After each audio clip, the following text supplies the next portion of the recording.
Ce samedi à Anyama, les femmes ont célébré la journée qui honore leurs droits. À leur côté, la première dame de Côte d'Ivoire, Dominique Ouattara.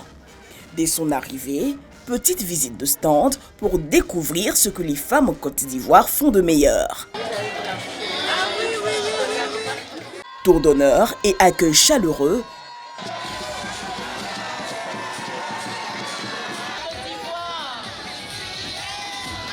Puis place à la libation. S'ouvre le moment phare du défilé. En tête, l'épouse du chef du gouvernement Amadou Gon Coulibaly, suivie des membres du gouvernement, élus, cadres, diplomates, corps habillés, femmes des champs ou encore de petits métiers. Troisième tableau, celui des témoignages des bénéficiaires du fonds FAFSI. Je suis une mère de 9 enfants et mon mari est décédé d'un accident de circulation. Je suis allée à la COPEC. On m'a donné un prêt de 100 000 francs. Je faisais plein 50 000 francs par jour. Il y a des femmes qui peuvent témoigner. Je suis maman plein sucré. Aujourd'hui, j'ai un magasin de gaz et j'ai toujours l'argent. À côté de ses bénéficiaires, Germaine Lobou, au nom de l'Union des femmes d'Anyama, a tenu à remercier Dominique Ouattara pour son engagement à l'autonomisation des femmes. À sa suite, Philippe Poisson, coordonnateur résident du système des Nations Unies, n'a pas manqué d'insister sur la nécessité aujourd'hui de renforcer l'éducation des filles. La promotion des femmes et l'égalité femmes-hommes sont des conditions essentielles au progrès mondial. Nous ne pouvons pas construire l'avenir que nous voulons et atteindre les objectifs de développement durable sans la pleine participation des femmes. Invitée au pupitre, la ministre Lira Mata a présenté le tableau de la situation des femmes dans le pays et les dispositions du gouvernement. Le gouvernement a engagé plusieurs actions en vue de promouvoir les droits de la femme.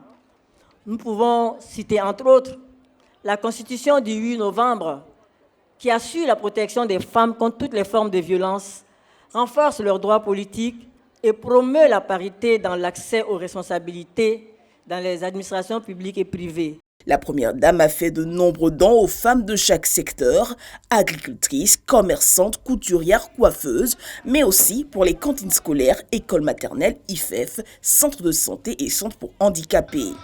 Coût global, 150 millions de francs CFA auxquels s'ajoutent des dons en espèces de 10 500 000 francs CFA.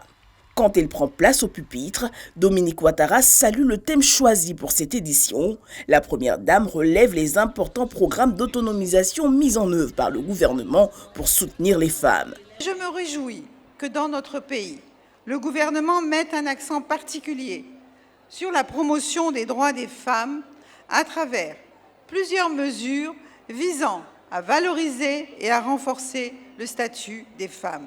Cependant, force est de constater que toutes ces lois ne sont pas encore totalement appliquées et demandent de la part des femmes de continuer à se mobiliser pour leur application totale. Le FAFSI, outil accompagnant cette vision d'autonomisation des femmes, devrait passer à 300 millions de francs CFA en plus pour la commune d'Anyama. J'ai initié le fonds d'appui aux femmes de Côte d'Ivoire que vous connaissez toutes. Et c'est le lieu de remercier mon chéri, le président Alassane Ouattara, le premier avocat des femmes, pour la confiance et le soutien qu'il nous accorde. Je vous demande de l'applaudir très fort.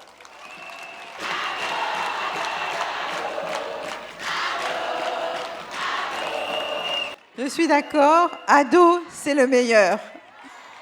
Dominique Ouattara a engagé les femmes à jouer le rôle de garant de la paix et de la cohésion sociale. Les échéances électorales approchent.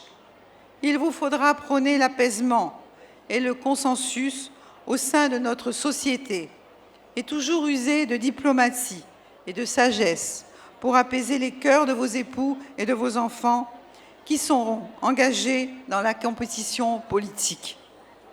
Votre rôle dans la préservation de la paix est d'autant plus important que les femmes et les enfants sont toujours ceux qui souffrent le plus des troubles sociaux.